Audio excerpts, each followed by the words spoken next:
Hi friends, ನಾನು ನಿಮ್ಮ ಪ್ರೀತಿಯ ಕನ್ನಡ ಹೇಮಂತ್. ಹೊಸ ವ್ಲಾಗ್ ಎಲ್ಲರಿಗೂ ಸ್ವಾಗತ ಸುಸ್ವಾಗತ. ನಾನು ಇವತ್ತು ಮೇಲ್ಕೋಟೆ ಬಂದಿದ್ದೀನಿ ಮೈಸೂರಿಂದ. ಇಲ್ಲಿ ಇರೋ ಪ್ಲೇಸಸ್ನ ತೋರಿಸ್ಕೊಂಡು ಮತ್ತು ಫಾಲ್ಸು ಎಲ್ಲ ಇದೆ, ಗೊತ್ತಿಲ್ಲದೆ ಇರೋ ಪ್ಲೇಸಸ್ ಇದೆ. ನೀವು ನೋಡಿರ್ತೀರೋ ಇಲ್ವೋ, ನಾನು ನೋಡಿಲ್ಲ, ಆಲ್ಮೋಸ್ಟ್ ನೋಡಿಲ್ಲ, ತೋರ್ಸೋದು ಅಂದ್ಕೊಂಡಿದ್ದೀನಿ.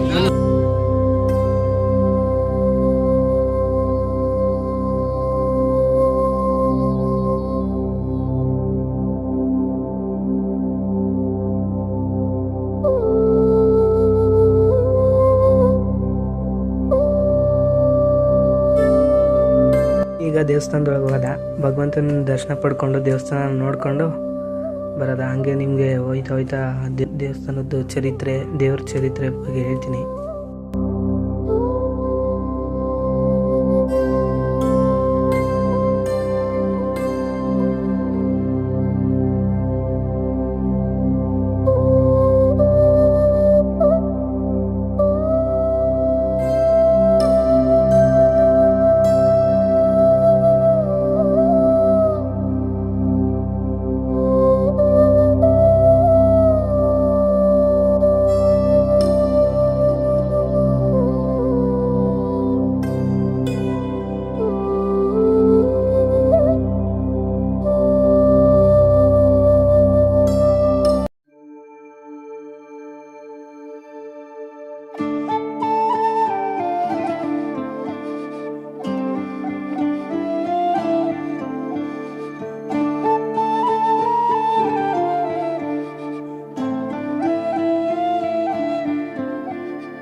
ಈ ದೇವಸ್ಥಾನದಲ್ಲಿ ಮತ್ತೊಂದು ವಿಶೇಷ ಏನಂದರೆ, ಒಂದೊಂದು 100 ಕಂಬಗಳಿದೆ.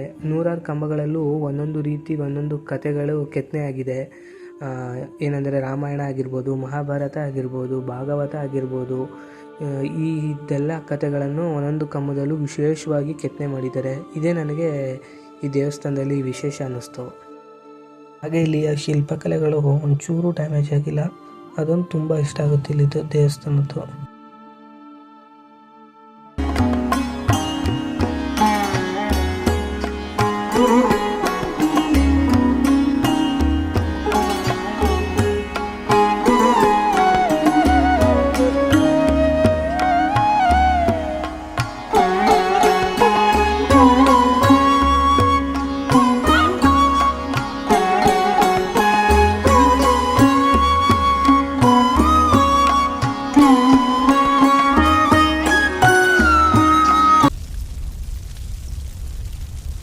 ಮೇಲುಕೋಟೆ ಕಾವೇರಿಯ ಕಣಿವೆ ಮೇಲಿರುವ ಯಾದವಗಿರಿ ಅಥವಾ ಯದುಗಿರಿ ಎಂದು ಕರೆಯಲ್ಪಡುವ ಕಲ್ಲಿನ ಬೆಟ್ಟಗಳ ಮೇಲಿದೆ.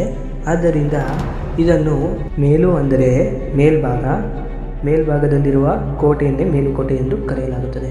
ಇತಿಹಾಸಗಳ ಪ್ರಕಾರ ವೈಷ್ಣವ ಸಂತ ರಾಮಾನುಜಾಚಾರ್ಯರು ಕ್ರಿಸ್ತಶಕ 12ನೇ ಶತಮಾನದಲ್ಲಿ ಸುಮಾರು 14 ವರ್ಷಗಳ ಕಾಲ ಮೇಲುಕೋಟೆಯಲ್ಲೇ ವಾಸಿಸುತ್ತಿದ್ದರು ಎಂಬ ಇತಿಹಾಸವಿದೆ. ಇದರಿಂದ ಇದು ಶ್ರೀ ಬ್ರಾಹ್ಮಣರ ವೈಷ್ಣವ ಪಂಥದ ಪ್ರಮುಖ ಕೇಂದ್ರವಾಗಿತ್ತು. ರಾಮಾನುಜಾಚಾರ್ಯರು ಈ ಸ್ಥಳಕ್ಕೆ ಬರುವ ಮುನ್ನವೇ ಈ ದೇವಸ್ಥಾನವೆಲ್ಲವೂ ಅಸ್ತಿತ್ವದಲ್ಲಿದ್ದವಂತೆ. ಮುಖ್ಯ ದೇವಾಲಯವು ತಿರುನಾರಾಯಣ ಅಥವಾ ಚೆಲುವರಾಯ ಎಂದು ಕರೆಯಲ್ಪಡುವ ವಿಷ್ಣುವಿಗೆ ಸಮರ್ಪಣೆ ಮಾಡಲಾಗಿದೆ. ಮೇಲುಕೋಟೆಯ ನಾರಾಯಣ ಮೂರ್ತಿ ಅತಿ ಸುಂದರವಾಗಿದೆ. ಈ ಕಾರಣದಿಂದಲೇ ಚೆಲುವನಾರಾಯಣನೆಂದೇ ಕರೆಯಲಾಗುತ್ತದೆ. ಹಾಗೆ ಇದರ ಮೂಲ ಹೆಸರು ರಾಮಪ್ರಿಯ ಎಂದು ಕೂಡ ಕರೆಯುತ್ತಾರೆ. ದ್ವಾಪರ ಯುಗದಲ್ಲಿ ಶ್ರೀಕೃಷ್ಣ ಬಲರಾಮರು ಚೆಲುವನಾರಾಯಣನ ಭಕ್ತರಾಗಿ ಇಲ್ಲಿಯ ಮೂಲ ಮೂರ್ತಿಯನ್ನು ಪೂಜಿಸುತ್ತಿದ್ದರು ಎಂಬ ಇತಿಹಾಸವಿದೆ. ಪ್ರತಿ ವರ್ಷ ಮಾರ್ಚ್ ಮತ್ತು ಏಪ್ರಿಲ್ ನಡುವೆ ನಡೆಯುವ ವೈರವಮುಡಿ ಉತ್ಸವವು ಮೇಲುಕೋಟೆಯ ಅತ್ಯಂತ ವೈಭವ ಮತ್ತು ಜನಪ್ರಿಯ ಉತ್ಸವವಾಗಿದೆ. ವೈರವಮುಡಿ ಎಂದರ್ಥ ಮುಡಿ ಎಂದರೆ ಕಿರೀಟ, ವೈರ ಅಂದರೆ ವಜ್ರ, ವಜ್ರದ ಕಿರೀಟವನ್ನು ಚೆಲುವನಾರಾಯಣನಿಗೆ ಮುಡಿಸುವ ದಿನ. ವೈರವಮುಡಿಯ ಬಗ್ಗೆ ಒಂದು ಪುರಾಣೋತ್ತರ ಕಥೆ ಇದೆ. ಒಂದು ದಿನ ವೈಕುಂಠದಿಂದ ಒಬ್ಬ ರಾಕ್ಷಸ ವಿಷ್ಣುವಿನ ವೈರಮುಡಿಯನ್ನು ಕದ್ದು ಪರಾರಿಯಾಗುತ್ತಾನೆ. ನಂತರ ವಿಷ್ಣುವಿನ ವಾಹನ ಗರುಡ ರಾಕ್ಷಸನ ಬೆನ್ನತ್ತು ಅವನಿಂದ ಅದನ್ನು ಹಿಂಪಡೆಯುತ್ತಾನೆ. ನಂತರ ಅದನ್ನು ವೈಕುಂಠಕ್ಕೆ ತರುವಾಗ ಚೆಲುವನಾರಾಯಣನ ವಿಗ್ರಹಕ್ಕೆ ಅದು ಸಮನಾಗಿ ಹೊಂದುವುದರಿಂದ ಚೆಲುವನಾರಾಯಣನಿಗೆ ಸಮರ್ಪಣೆ ಮಾಡಿದನು ಎಂಬ ಒಂದು ಪ್ರತೀತಿ ಇದೆ.